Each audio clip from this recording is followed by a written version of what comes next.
Think and Grow Rich by Napoleon Hill. Chapter 1. Introduction. The man who thought his way into partnership with Thomas Edison.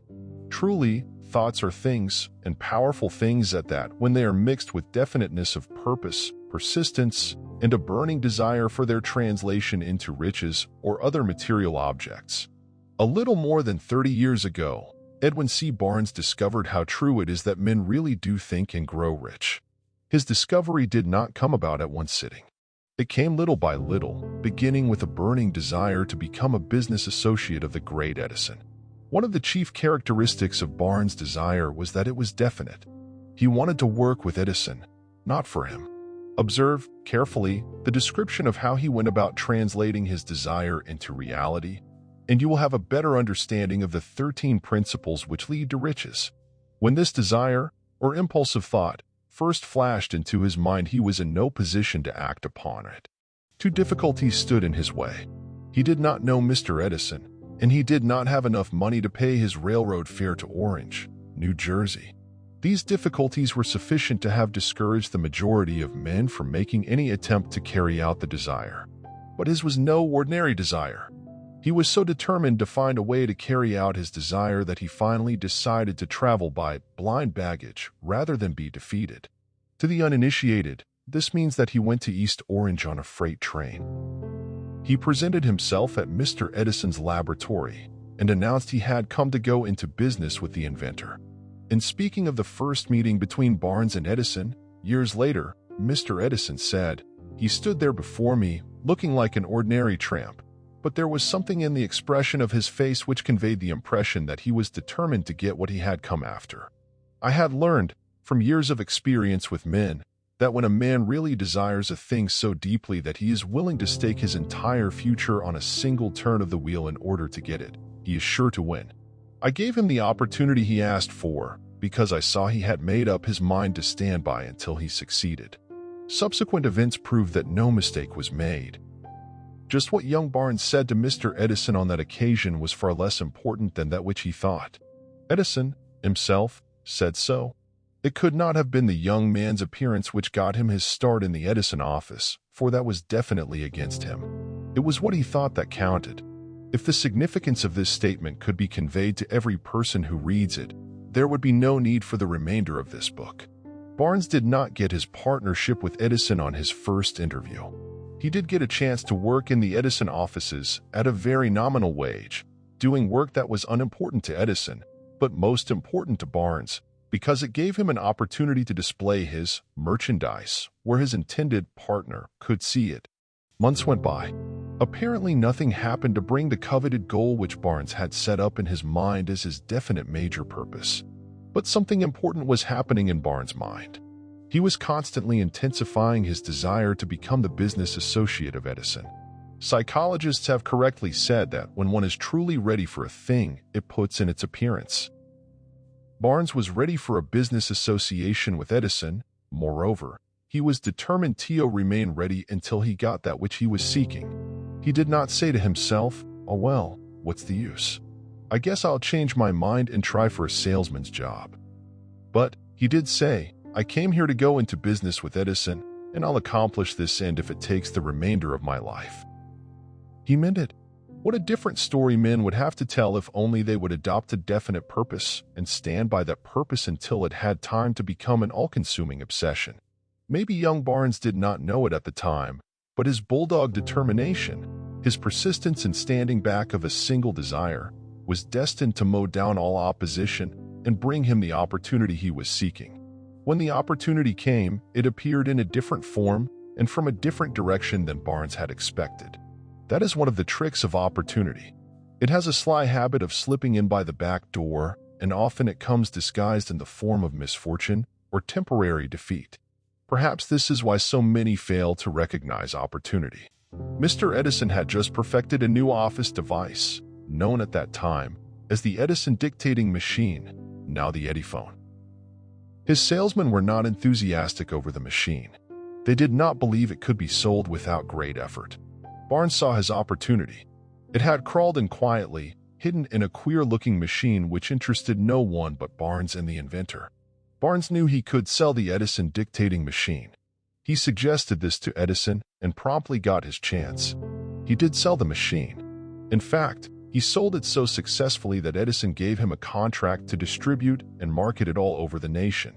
Out of that business association grew the slogan, "Made by Edison and installed by Barnes." The business alliance has been in operation for more than 30 years. Out of it, Barnes has made himself rich in money, but he has done something infinitely greater.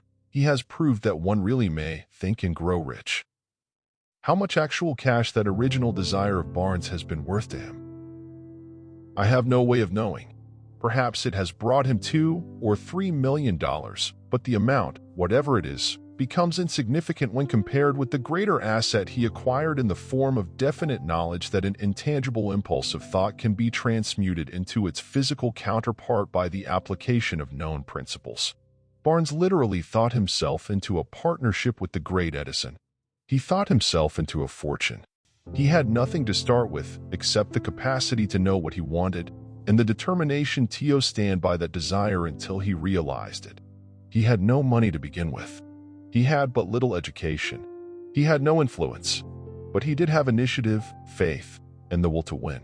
With these intangible forces, he made himself #1 man with the greatest inventor who ever lived. Now, let us look at a different situation and study a man who had plenty of tangible evidence of riches, but lost it because he stopped 3 feet short of the goal he was seeking. 3 feet from gold. One of the most common causes of failure is the habit of quitting when one is overtaken by temporary defeat. Every person is guilty of this mistake at one time or another.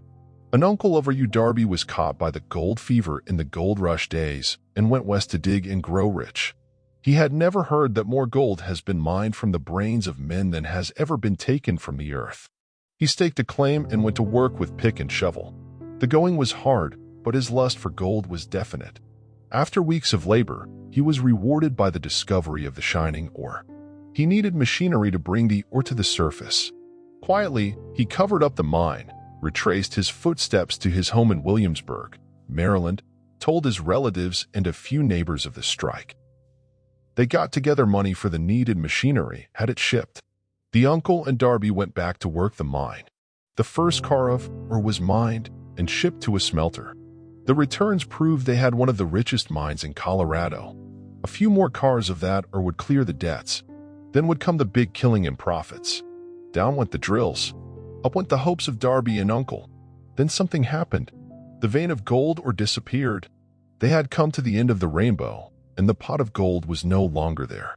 They drilled on, desperately trying to pick up the vein again, all to no avail. Finally, they decided to quit. They sold the machinery to a junk man for a few $100s and took the train back home. Some junk men are dumb, but not this one. He called in a mining engineer to look at the mine and do a little calculating. The engineer advised that the project had failed because the owners were not familiar with fault lines. His calculation showed that the vein would be found just 3 feet from where the Darbys had stopped drilling. That is exactly where it was found. The junk man took millions of dollars in ore from the mine because he knew enough to seek expert counsel before giving up. Most of the money which went into the machinery was procured through the efforts of R.U. Darby, who was then a very young man. The money came from his relatives and neighbors because of their faith in him. He paid back every dollar of it, although he was years in doing so.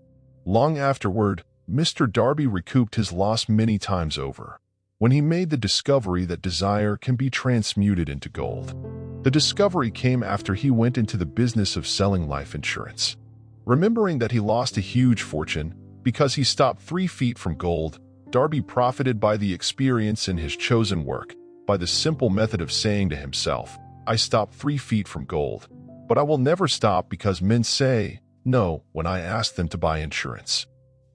Darby is one of a small group of fewer than 50 men who sell more than $1 million in life insurance annually.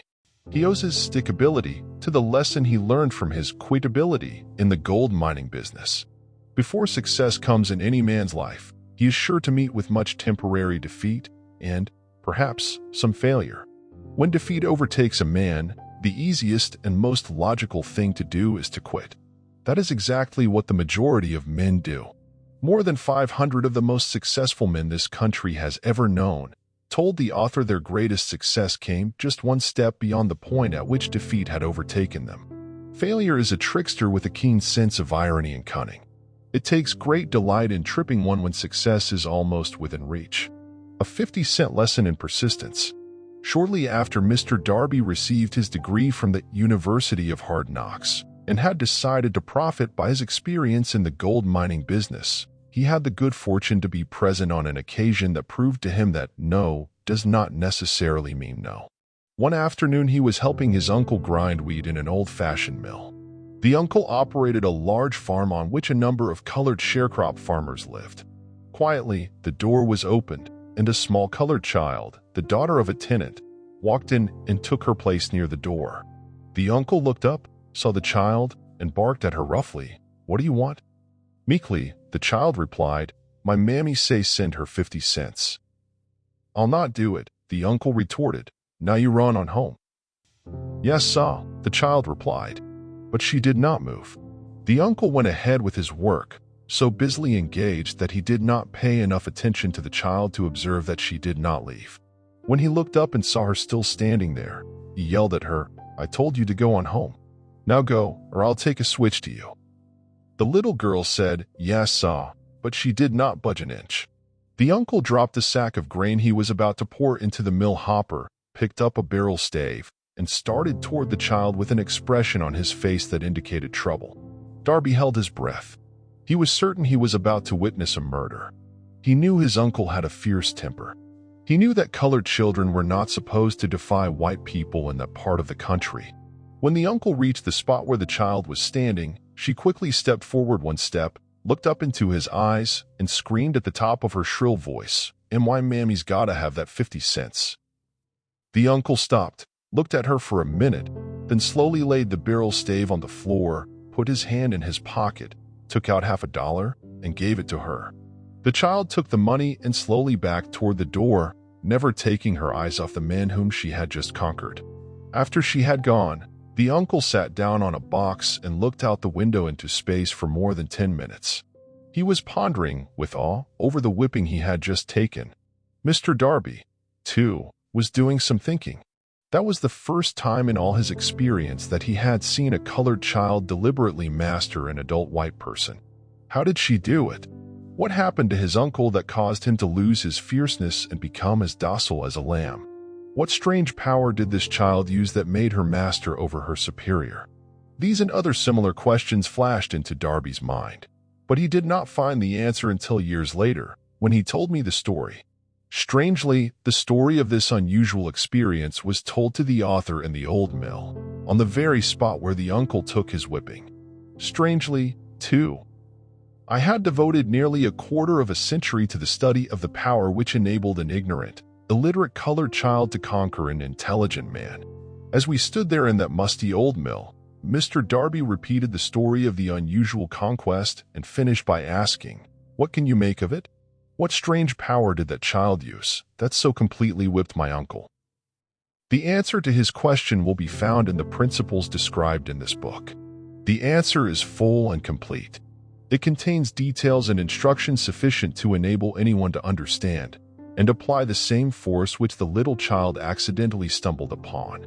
Keep your mind alert, and you will observe exactly what strange power came to the rescue of the child. You will catch a glimpse of this power in the next chapter. Somewhere in the book you will find an idea that will quicken your receptive powers and place at your command, for your own benefit, this same irresistible power. The awareness of this power may come to you in the first chapter, or it may flash into your mind in some subsequent chapter. It may come in the form of a single idea, or it may come in the nature of a plan or a purpose. Again, it may cause you to go back into your past experiences of failure or defeat and bring to the surface some lesson by which you can regain all that you lost through defeat. After I had described to Mr. Darby the power unwittingly used by the little colored child, he quickly retraced his 30 years of experience as a life insurance salesman and frankly acknowledged that his success in that field was due, in no small degree, to the lesson he had learned from the child.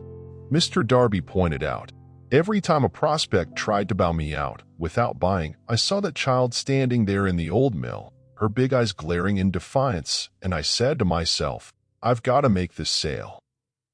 The better portion of all sales I have made were made after people had said and oh. He recalled, too, his mistake in having stopped only 3 feet from gold. But, he said, that experience was a blessing in disguise. It taught me to keep on keeping on, no matter how hard the going may be, a lesson I needed to learn before I could succeed in anything. This story of Mr. Darby and his uncle, the colored child and the gold mine, doubtless will be read by hundreds of men who make their living by selling life insurance. And to all of these, the author wishes to offer the suggestion that Darby owes to these 2 experiences his ability to sell more than $1 million of life insurance every year. Life is strange and often imponderable. Both the successes and the failures have their roots in simple experiences. Mr. Darby's experiences were commonplace and simple enough, yet they held the answer to his destiny in life. Therefore, they were as important to him as life itself. He profited by these 2 dramatic experiences because he analyzed them and found the lesson they taught. But what of the man who has neither the time nor the inclination to study failure in search of knowledge that may lead to success? Where and how is he to learn the art of converting defeat into stepping stones to opportunity? In answer to these questions, this book was written. The answer called for a description of 13 principles, but remember, as you read, the answer you may be seeking to the questions which have caused you to ponder over the strangeness of life may be found in your own mind through some idea, plan, or purpose which may spring into your mind as you read. One sound idea is all that one needs to achieve success. The principles described in this book contain the best and the most practical of all that is known concerning ways and means of creating useful ideas. Before we go any further in our approach to the description of these principles, we believe you are entitled to receive this important suggestion. When riches begin to come, they come so quickly, in such great abundance, that one wonders where they have been hiding during all those lean years. This is an astounding statement, and all the more so when we take into consideration the popular belief that riches come only to those who work hard and long. When you begin to think and grow rich, you will observe that riches begin with a state of mind, with definiteness of purpose, with little or no hard work. You and every other person ought to be interested in knowing how to acquire that state of mind which will attract riches. I spent 25 years in research, analyzing more than 25,000 people because I, too, wanted to know how wealthy men become that way. Without that research, this book could not have been written. Here take notice of a very significant truth, viz. The business depression started in 1929 and continued on to an all-time record of destruction until sometime after President Roosevelt entered office. Then the depression began to fade into nothingness. Just as an electrician in a theater raises the lights so gradually that darkness is transmuted into light before you realize it, so did the spell of fear in the minds of the people gradually fade away and become faith. Observe very closely. As soon as you master the principles of this philosophy and begin to follow the instructions for applying those principles, your financial status will begin to improve, and everything you touch will begin to transmute itself into an asset for your benefit. Impossible? Not at all. One of the main weaknesses of mankind is the average man's familiarity with the word impossible. He knows all the rules which will not work. He knows all the things which cannot be done. This book was written for those who seek the rules which have made others successful and are willing to stake everything on those rules. A great many years ago, I purchased a fine dictionary. The first thing I did with it was to turn to the word impossible and neatly clip it out of the book. That would not be an unwise thing for you to do. Success comes to those who become success conscious. Failure comes to those who indifferently allow themselves to become failure conscious. The object of this book is to help all who seek it to learn the art of changing their minds from failure consciousness to success consciousness. Another weakness found in altogether too many people is the habit of measuring everything and everyone by their own impressions and beliefs.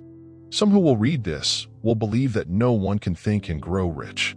They cannot think in terms of riches because their thought habits have been steeped in poverty, want, misery, failure, and defeat. These unfortunate people remind me of a prominent Chinese who came to America to be educated in American ways. He attended the University of Chicago. One day, President Harper met this young Oriental on the campus, stopped to chat with him for a few minutes, and asked what had impressed him as being the most noticeable characteristic of the American people. "Why," the Chinaman exclaimed, "the queer slant of your eyes. Your eyes are off slant." What do we say about the Chinese? We refuse to believe that which we do not understand. We foolishly believe that our own limitations are the proper measure of limitations. Sure, the other fellow's eyes are off slant, because they are not the same as our own. Millions of people look at the achievements of Henry Ford after he has arrived and envy him because of his good fortune, or luck, or genius, or whatever it is that they credit for Ford's fortune. Perhaps one person in every 100,000 knows the secret of Ford's success, and those who do know are too modest or too reluctant to speak of it because of its simplicity. A single transaction will illustrate the secret perfectly. A few years back, Ford decided to produce his now famous V8 motor. He chose to build an engine with the entire 8 cylinders cast in one block and instructed his engineers to produce a design for the engine. The design was placed on paper, but the engineers agreed, to a man, that it was simply impossible to cast an 8-cylinder gas engine block in one piece. Ford said, "Produce it anyway." But, they replied, "It's impossible." "Go ahead," Ford commanded, "and stay on the job until you succeed, no matter how much time is required." The engineers went ahead. There was nothing else for them to do if they were to remain on the Ford staff. 6 months went by, nothing happened. Another 6 months passed, and still nothing happened.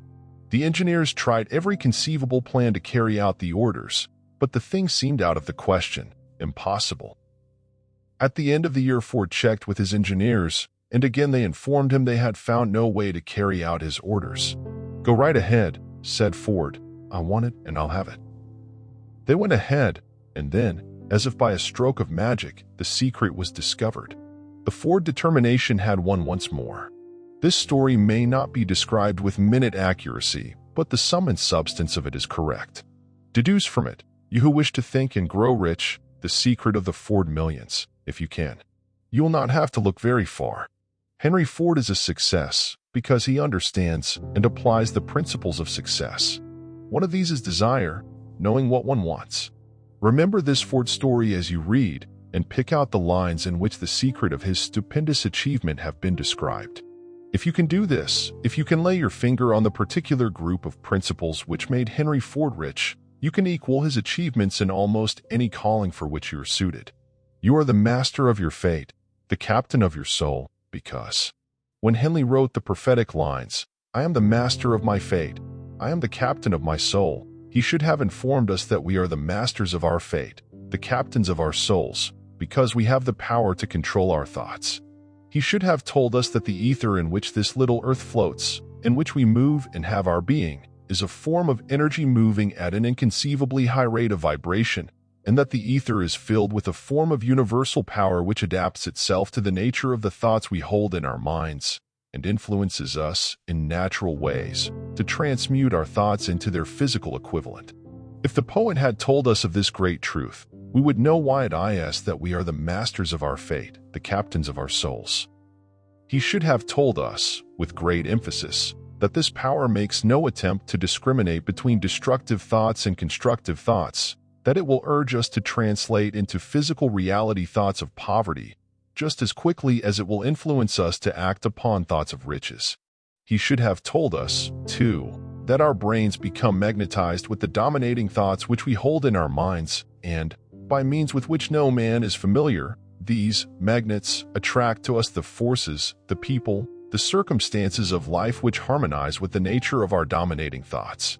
He should have told us that before we can accumulate riches in great abundance, we must magnetize our minds with intense desire for riches, that we must become money-conscious until the desire for money drives us to create definite plans for acquiring it.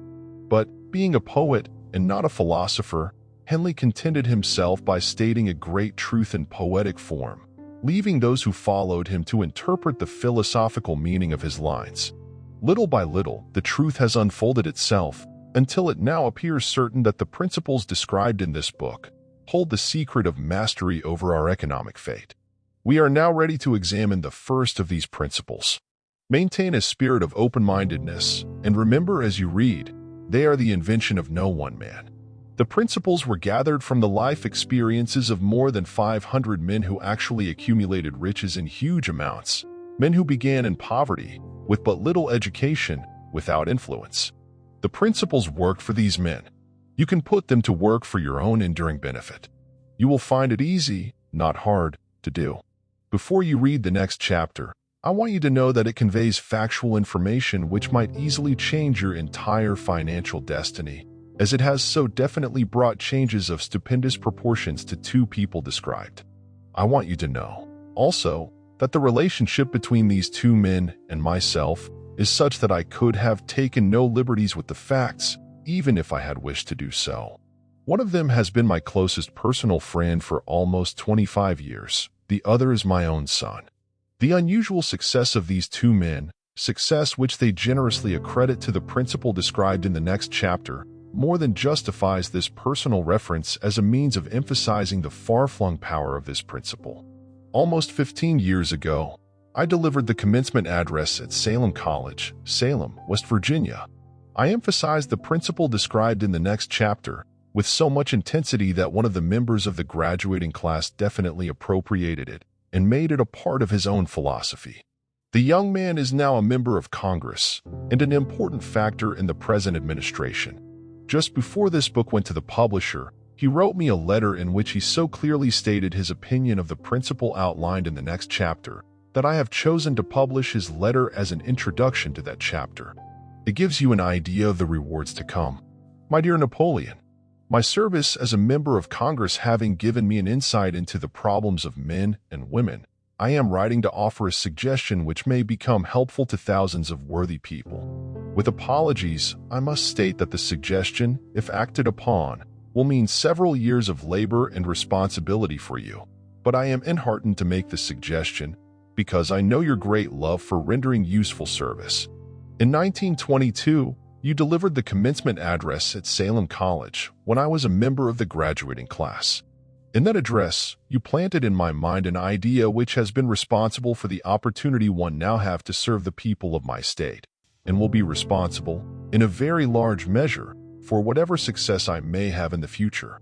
The suggestion I have in mind is that you put into a book the sum and substance of the address you delivered at Salem College, and in that way give the people of America an opportunity to profit by your many years of experience and association with the men who, by their greatness, have made America the richest nation on earth. I recall, as though it were yesterday, the marvelous description you gave of the method by which Henry Ford, with but little schooling, without a dollar, with no influential friends, rose to great heights. I made up my mind then, even before you had finished your speech, that I would make a place for myself, no matter how many difficulties I had to surmount. Thousands of young people will finish their schooling this year, and within the next few years. Every one of them will be seeking just such a message of practical encouragement as the one I received from you. They will want to know where to turn, what to do to get started in life. You can tell them because you have helped to solve the problems of so many, many people. If there is any possible way that you can afford to render so great a service, may I offer the suggestion that you include with every book one of your personal analysis charts in order that the purchaser of the book may have the benefit of a complete self-inventory, indicating, as you indicated to me years ago, exactly what is standing in the way of success. Such a service as this, providing the readers of your book with a complete, unbiased picture of their faults and their virtues, would mean to them the difference between success and failure. The service would be priceless. Millions of people are now facing the problem of staging a comeback because of the depression, and I speak from personal experience when I say, I know these earnest people would welcome the opportunity to tell you their problems and to receive your suggestions for the solution. You know the problems of those who face the necessity of beginning all over again. There are thousands of people in America today who would like to know how they can convert ideas into money, people who must start at scratch, without finances, and recoup their losses. If anyone can help them, you can. If you publish the book, I would like to own the first copy that comes from the press, personally autographed by you. With best wishes, believe me. Cordially yours, Jennings Randolph.